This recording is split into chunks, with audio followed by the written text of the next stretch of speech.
arithmetic progression. In this series of arithmetic progression, till now we have seen how to find the nth term of an AP, how to check whether a series, whether a list of items is an arithmetic progression or not, and we have seen some of the questions based on arithmetic progression which were asked in previous board exams. Okay, so इसी part में, इसी continuation में today we will see one more question based on arithmetic progression which comes for around 4 marks. Okay, so एक ऐसा एक question हम देखने जा रहे हैं.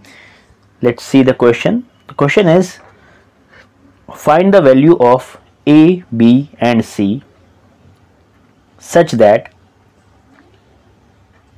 the numbers A, 7, B, 23 and C are in AP. अब इसमें एक खास बात क्या है कि ये तो बता दिया है कि ये अरिथमेटिक प्रोग्रेशन है, बट क्या किया उन्होंने, कुछ टर्म्स को मिसिंग बना दिया है. मिसिंग मीन्स नहीं दिए हैं, हमें वो फाइंड करनी होगी. Okay, so let's solve this. Okay, now one thing we are very sure that what is the first term, what is the second term, what is the third term, ये तो हमें श्योर है. तो अगर हम एक अरिथमेटिक प्रोग्रेशन के parts जाने कि भाई किन चीज़ों से मिलकर एक अरिथमेटिक प्रोग्रेशन बनता है, तो वो क्या है. सबसे पहले होता है ए जो कहलाती है first term. Then second term होती है ए प्लस डी, जहाँ डी क्या है, डी है common difference. Okay, then next term कैसे मिलेगी, ए में 2 टाइम्स डी ऐड करेंगे, फिर उसके बाद ए में 3 टाइम्स डी ऐड करेंगे, ऐसा चलने देंगे हम. ठीक है, तो अब यहाँ हम अगर कंपेयर करें तो हमें कौन सी टर्म्स दी हैं. अगर इसके साथ इसको कंपेयर करें, A then 7 then B then 23 and then C, तो हमें समझ में आएगा कि ए प्लस डी ये कितनी दी है, देखिए 7, और ये देखिए a प्लस 3d ये दी है 23. समझ में आ गया. अब अगर हम इन दोनों को सॉल्व करें बाय साइमल्टेनियस इक्वेशंस, ठीक है, क्या करेंगे हम सब्ट्रैक्ट करेंगे. ठीक है, सब्ट्रैक्ट किया हमने तो क्या होगा, ये a और a कैंसिल हो जाएगा.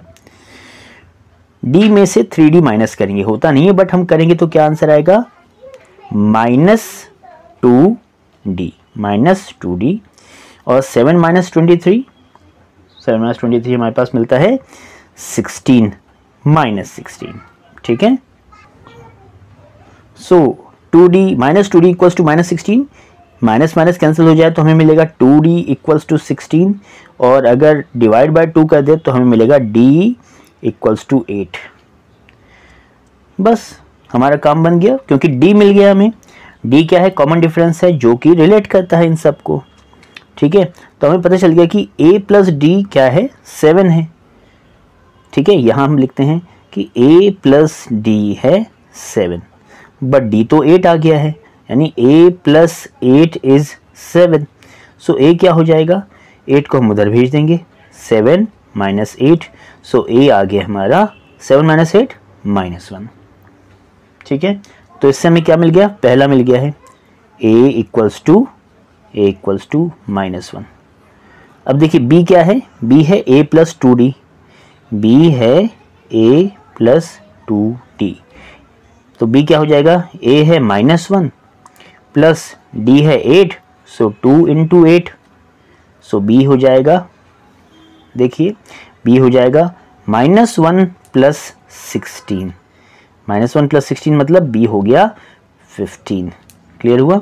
सो अब हमें b की भी वैल्यू मिल गई है. अब हमारे पास बचा है क्या, फाइंड करना बाकी रह गया c. तो अगर इसी सीरीज को आगे हम कंटिन्यू करें तो c क्या हो जाएगा, a प्लस 4d.